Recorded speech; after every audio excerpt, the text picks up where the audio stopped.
do you have to cut your calories super low and eat tiny portions to lose the weight? Well, watch this video to find out.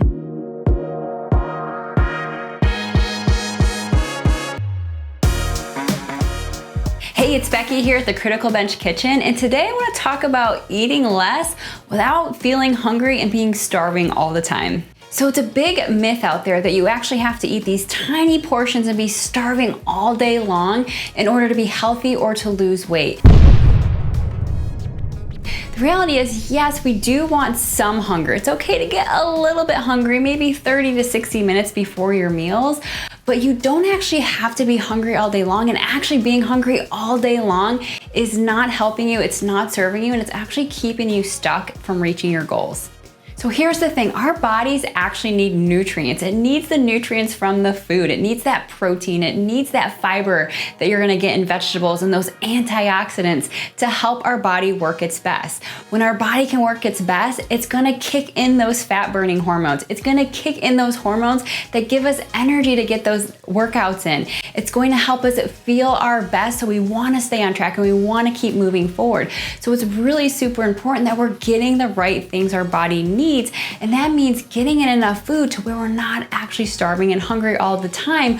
We want to have a good balance of just getting a little bit hungry, but not too hungry that we're not getting in the right amount of food.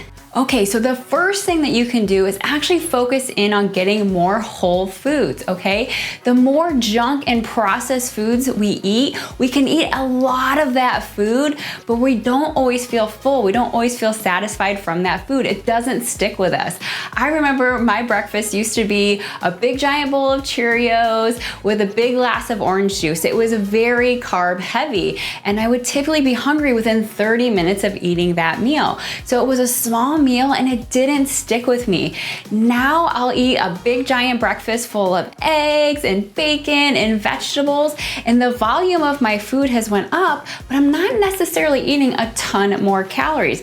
I'm just eating a good balanced whole breakfast that actually makes me feel fuller longer. I can go 3 or 4 hours until lunch from that meal. So it's just about getting in more whole, nutritious foods, right? So it's the same with those like muffins or all these quick and easy fast things, those granola bars and stuff. They might work temporarily, but they're actually gonna raise our hunger, because the other problem with these foods, right, is they're high in sugars and they're high in simple carbs, and this will lower our blood sugar. So this is why 30 minutes later, an hour later, not only are you hungry, but you start getting hangry, right? Because your blood sugar is going to dip. So we wanna be having protein and fiber and whole foods and getting all these things in that make that meal stick.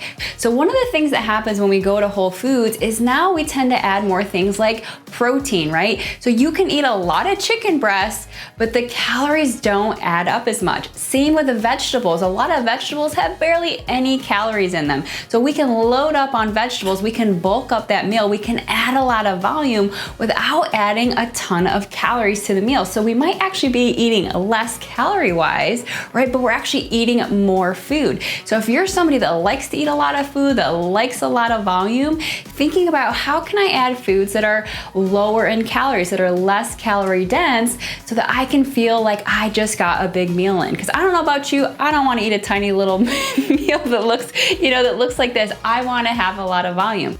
Okay, so one of the other things that you can do is to check in with your hunger. So a lot of times we're just kind of eating on a schedule. We're not really eating because we're hungry, or we're eating when we're not hungry, and we're just all over the map. So one of the things I always teach my clients is to start checking in with your hunger, because your body's gonna start to tell you when you need to eat and how much you need to eat, and if you're not getting enough at certain meals. And like I said, yes, a little bit of hunger is okay. Maybe 30 to 60 minutes before a meal is telling you you need to eat soon, but you should not have to be going, 2 hours, 3 hours, 4 hours, and white knuckling through your day, starving all day long, wondering when your next meal is going to be. And I remember being being in that place. I remember like eating breakfast and feeling hungry 30 minutes later and going, oh man, I got like 3 hours. I gotta be hungry till lunch. I don't want that for you. So one of those things that's really gonna be super helpful is just checking in with that hunger, seeing where you're at, okay? And there's a couple ways you can do this. One is just checking in between meals, seeing where you're at, noticing if you're starting to get hungry 3 hours before a meal or just that 30 to 60 minutes. If you're getting overly hungry, you might need to have a little bit more at the meal before it. You might need to add a snack into your day. These are ways that are going to help you not get super hungry, but still move forward with your goals of losing weight and being a healthy person. And there's a huge difference between actual physical hunger and non-physical hunger, more like psychological hunger. So by checking in with yourself, you can start to notice, am I actually really physically hungry? Which means you probably need to eat, right? So you kind of get that, that feeling in your stomach, it builds over time, right? Versus that psychological hunger, right? That's probably more for a treat, it's a craving or something like that. So by focusing in on that, sometimes we might think we're hungry when the reality is we're just craving something that maybe isn't the best for us. So starting to distinguish between the true hunger and the not so true hunger, more that psychological hunger, can be really super helpful for you.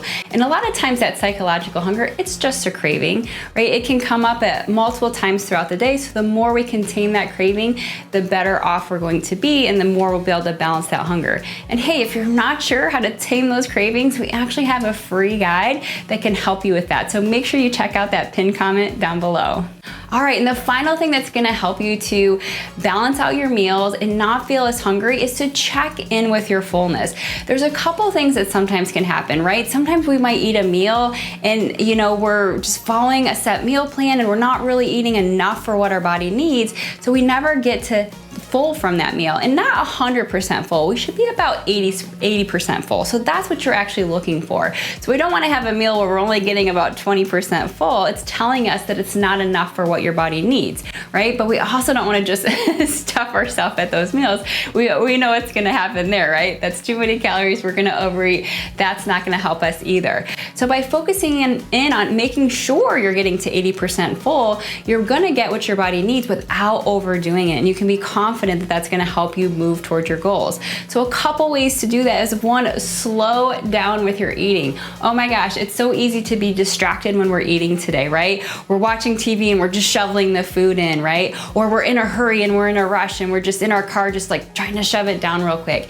If you can take time to eat where you're not as distracted and you can really slow down and enjoy the food, you're going to be able to sense when you're actually at that 80% full, and you're going to get the right amount for what your body needs. Plus, that food experience is going to be so much more enjoyable. You're less likely to be grabbing for snacks and treats 30 minutes later because you didn't actually get to sit down and enjoy the taste and the flavor and the texture of that food that you were eating. Hey, so I hope you liked this video. Be sure to hit that like button and subscribe, because I'm gonna be doing more nutrition videos just like this to help you on your journey. And of course, if you struggle with those cravings and you know they're throwing you off track, make sure to check out that free Tame Your Cravings guide down below in that pinned comment. All right, thanks for watching. I'll see you next time.